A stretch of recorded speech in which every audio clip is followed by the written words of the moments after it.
On the very first night that I arrived in Selma, some of the San Francisco students who had arrived earlier took me to a rally in Brown Chapel, and Stokely Carmichael was the speaker. Mm-hmm. Met Stokely, he told me about the work that was being done in Lowndes County, Alabama. Lowndes County is a very historic county. Du Bois wrote about Lowndes in Souls of Black Folk, I believe. Notoriously segregated, violent kind of county, where blacks were over 90%, but whites owned pretty much all the land in the county, and African Americans worked as sharecroppers on most of that land. Stokely and some other SNCC workers were already organizing in Lowndes, and he invited me out to see the work that was going on and to meet some of the people who were part of that movement.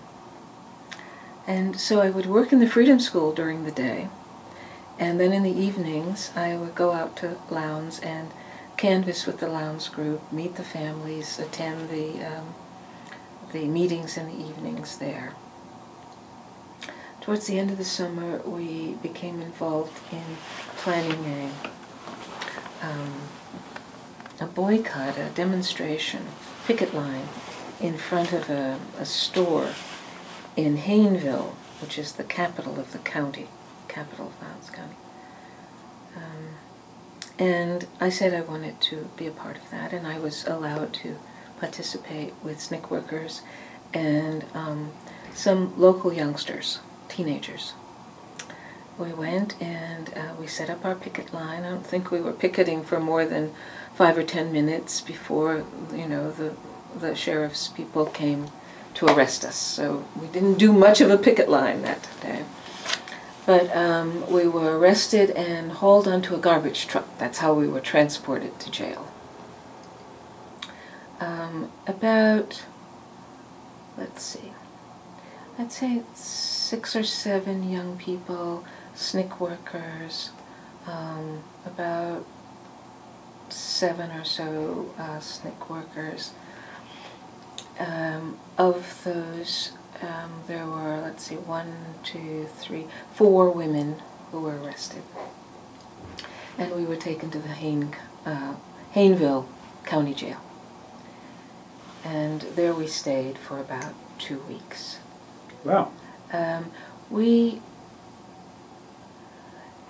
Shortly after we were arrested, Stokely and one of the other SNCC men were bailed out so that they could go and raise bail for the rest of us, being some of the best speakers and experienced in this. The rest of us stayed. But then, as I said, after about 2 weeks, suddenly we were told that we were being released on our own recognizance. And we were wary of this because we'd had no communication from the SNCC office. The SNCC headquarters for Alabama was in Selma. So somebody from Selma would have come and told us, okay, we have raised your bail, or they're not requiring bail anymore, come on, you're free. Well, nobody had, there'd been no message sent to us, so we were fearful that we were maybe being set up. So we refused to leave the jail. When I tell this story, people always laugh. You refused to leave the jail. Yes, because we thought that what was waiting outside for us might be worse. The jail had been pretty bad. So we thought, no, we'll just wait on the jail property until somebody comes for us. Well, they forced us off the jail property at gunpoint. And we started walking along the blacktop there towards the main street in Hayneville. Little town. Very little town. And as we got to the main street, we turned towards a little store. And some of the younger members of the group thought, oh, we'll just go and get something to drink or to treat or whatever. And just as we turned toward the store, we heard gunfire. And we heard Father Morisot. There were only 2 members of our group who went in with us. Father Morisot was a priest from Chicago, who was not a member of SNCC, but also a volunteer in the picket line, just as I had been a volunteer.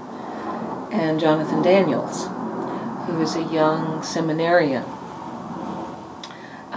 who was living and working in the movement in the South, not in SNCC, but had become sort of affiliated with Stokely and other SNCC members.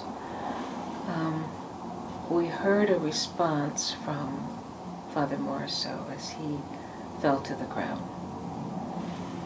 And we realized that Jonathan had been shot. There was no sound from him. We assumed that he was dead, and he was. Father Morisot continued to moan in pain, so we knew that he was still alive.